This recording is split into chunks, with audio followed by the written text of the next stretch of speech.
Hey, shalom, shalom. First off, I'd like to say, call halal, Yahweh Bahashim, Yahweh Shah, Bahashim, Rakakwadash.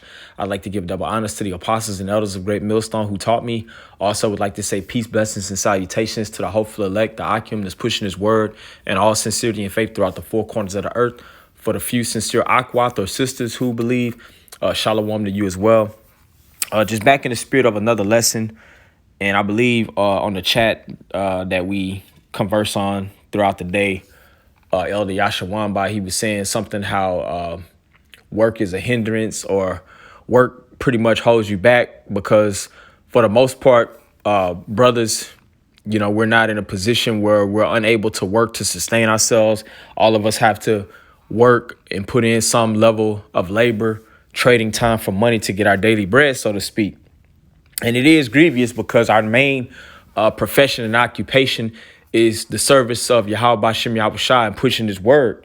And just every capacity of the spirit, it gets hindered, by the fact that brothers have to go toil for most of the day. Now, we don't use that as an excuse, but, without work being in the way, we would be able to do more for the ministry. Even our apostles and elders who served, 30 plus, 20 plus years, some of them still have to labor and toil, to get their daily wages. And I'm sure they will be able to have more output, in the spirit as far as putting up videos, just doing edifying things if that work wasn't a hindrance. But we all, know why we're in this position. It's ultimately because of disobedience.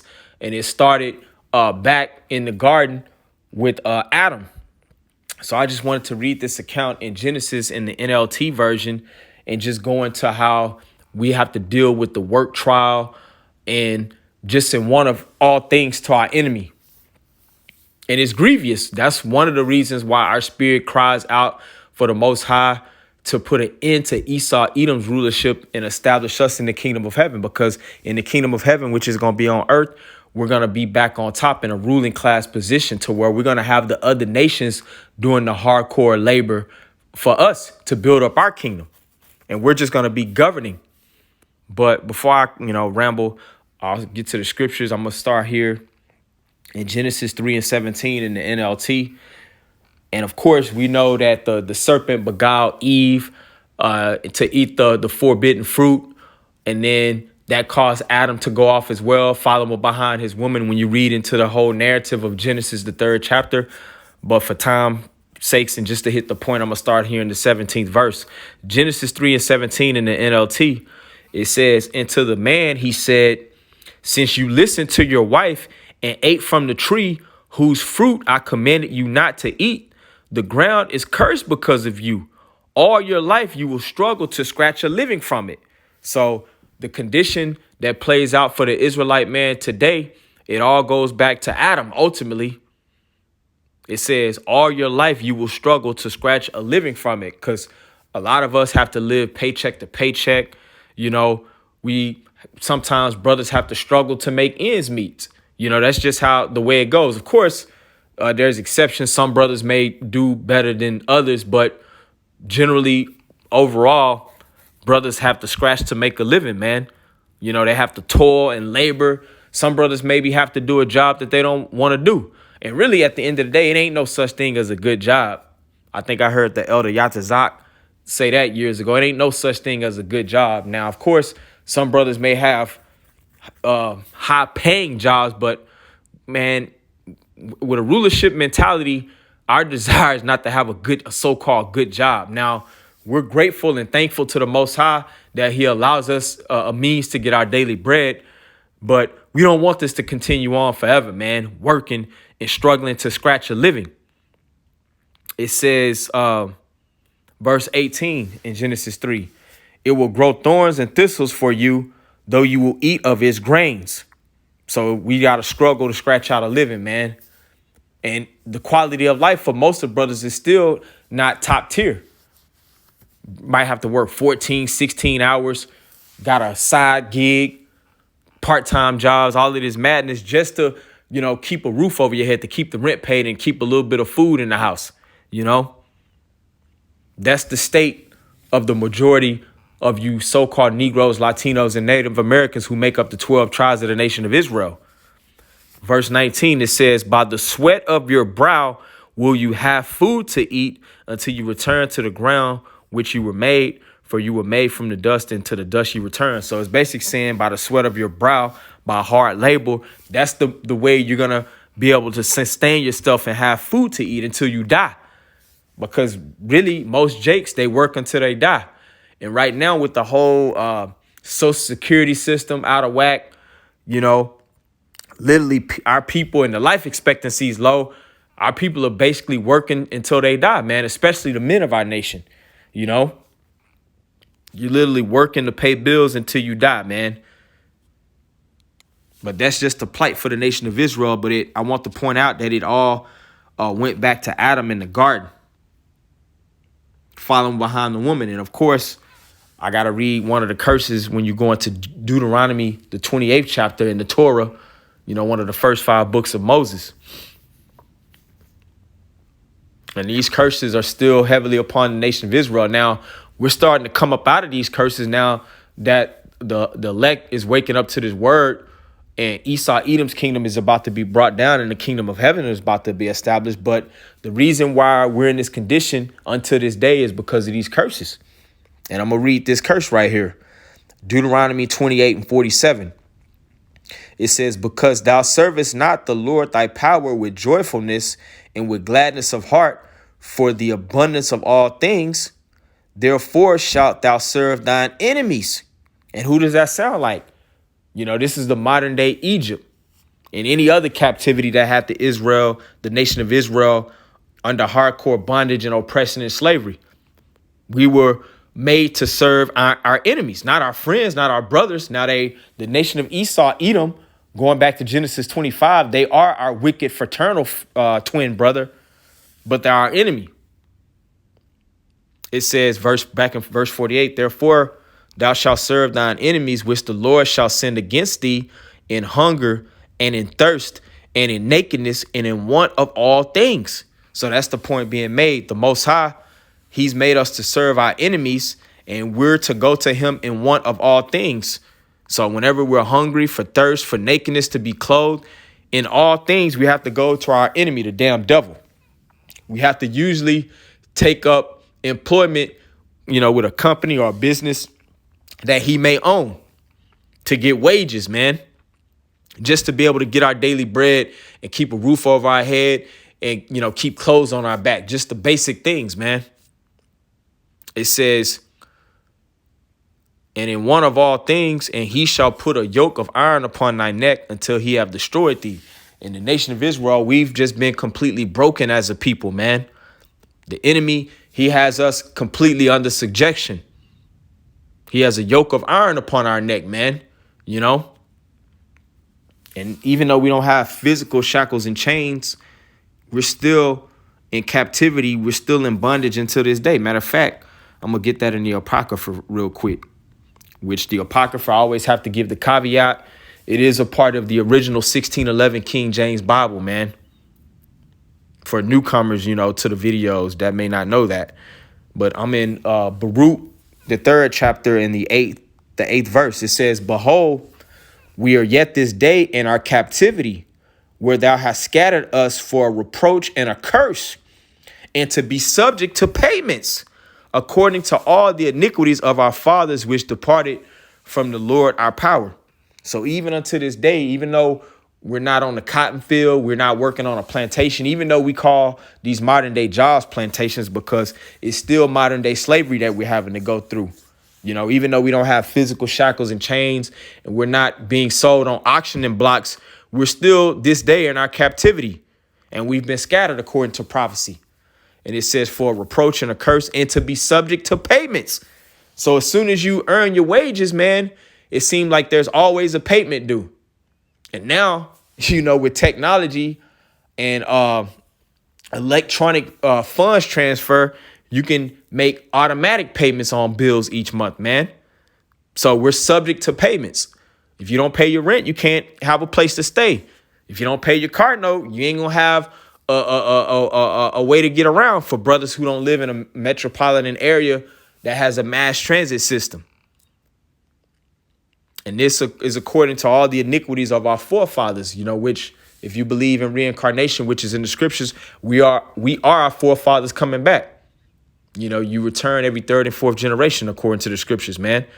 But we're to this day, subject to captivity and oppression, having to get up and toil and be around people that we just really don't like, man. It sucks. It sucks, man. It's just complete hell. But that's part of the hell. That's the condition of the battle at this appointed time. We deserve it, for our disobedience of the Most High. It's nothing but vanity at the end of the day, like King Solomon said. And matter of fact, I got to get the Psalms real quick. Having an alarm clock, just the thought of not being able to just naturally wake up on your own, but you got to wake up to an alarm just so you're not late. It's sad, man. It's a sad state of affairs. But we understand it vividly, So that allows us to be able to walk our walk, This is this is Psalms 127:2. It says, "It is vain for you to rise up early, to sit up late, to eat the bread of sorrows, for so he giveth his beloved sleep." So the point I want to get in Psalms 127:2, it says, "It is vain for you to rise up early." So brothers be having to get up hella early to beat traffic. You might have an hour commute or more one way to get to these jobs, man. So that's just complete hell. It's just complete monotony and a rat race day for day. That brings a lot of brothers stress. That's why brothers be wanting to, have a drink and stuff like that after work, or maybe deal with women and things like that, just to have a coping mechanism for this hell, for this vanity of having to rise up early to go toil for the next man. And not, it ain't even the fact that you're toiling to be able to have abundance. You're toiling just to barely skate by. So that's just complete hell at the end of the day, man. And then the fact, the way Esau has his pay system set up, I know me, myself, I get paid bi-weekly. I'm out here busting my butt, going through all of this hell, but I don't even get my compensation for 2 weeks at a time, man. Even for brothers who get paid weekly, that's better than getting paid every week. And I guess getting paid every 2 weeks is better than getting paid monthly, because I know people who may have government jobs and stuff like that. They only get paid once a month. And that's complete bugged out. That's wicked, man. But that's unlawful according to the scriptures. I'm going to get this real quick, because even if you were to go in and toil and put in your labor, if you got your money every day, that would make it somewhat a bearable situation, so to speak. But this damn devil, he don't even pay you every day. This is Deuteronomy 24 and 14. Deuteronomy 24:14. It says, "Thou shalt not oppress an hired servant that is poor and needy."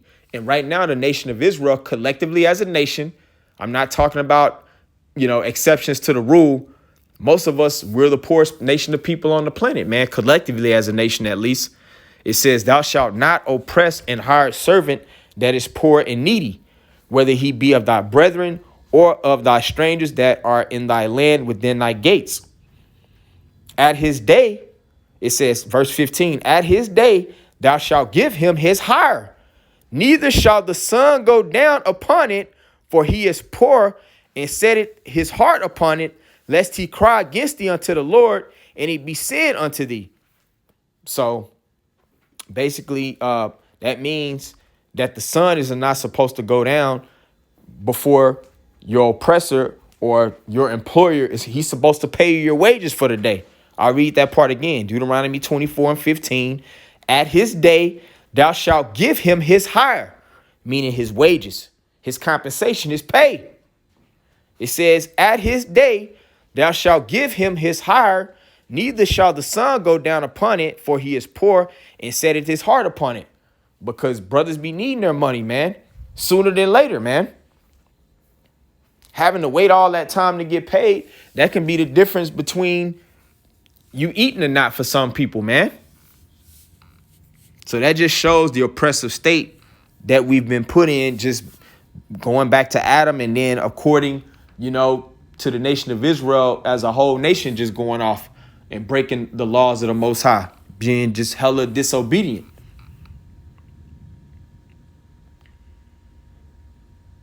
So I know brothers get fed up with going to work, and I know I'm right there with y'all, man. But I understand it's a condition of the battle. We deserve it, but still, I'm going to sigh and cry and complain to the Most High until he establishes and make us a praise back in the earth, pursuant to Isaiah the 67th or 62nd chapter,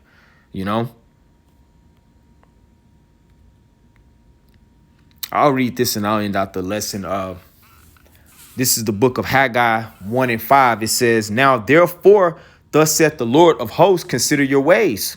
So our people, they don't consider the condition that we're in. Just slaving. Our people be having to get payday loans. That's just complete hell, man. Not having any meaningful savings, not having any assets. Most of our people, they don't own the house that they live in. They don't even own the car that they drive, man. We don't own nothing collectively as a nation of people, man. So it seems like all the toiling and the labor that we do, getting up early as hell every day, is for naught. It's just to skate by, just to get your basic essentials, which we're grateful to the Most High at the end of the day for us to get our daily bread. Like it says in 1 Timothy 6, with food and raiment, therefore be content. I'm loosely paraphrasing, but still, oppression maketh the wise man mad. But it says, Haggai 1 and 6, ye have sown much and bring in little. So brothers, like I said, some people may have to work 16 hours a day, man. May have to work double shifts. And it says, and bring in little. Ye have sown much and bring in little. Making minimum wage, getting your paycheck taxed when you're already not making nothing in the first place, and then getting hit with at least 20% tax rate. And I live in Texas, so we only have to pay federal taxes. But, oh, man, I couldn't imagine being in a state like California where you have to pay state income taxes. That's just complete hell, man. I'll read it again. Haggai 1 and 6. Ye have sown much and bring in little. Ye eat, but ye have not enough. Ye drink, but ye are not filled with drink. Ye clothe you, but there is none warm. And he that earneth wages to put it into a bag with holes. So we earn wages, but we earn wages to put it into a bag with holes, meaning that we're not going to be able to save anything and establish any meaningful or generational wealth to leave to our children. It's a sad state of affairs, man. But when you go into the scriptures, that gives you hope. Like one of my favorite Psalms is Psalm 73, the song of Asaph. He says, when I went into the tabernacle of the Most High, then I understood the end.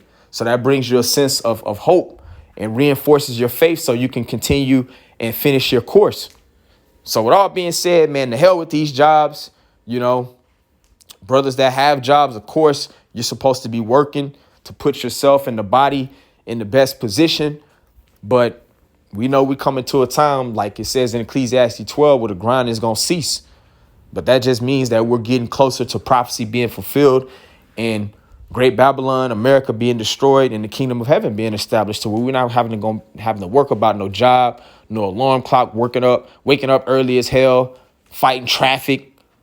Just even that term sounds crazy. You got to fight with traffic every day.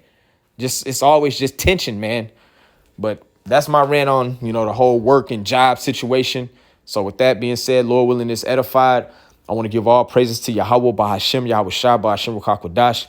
Double honors to the apostles and elders of Great Millstone. Shalom, peace and blessings to the elect.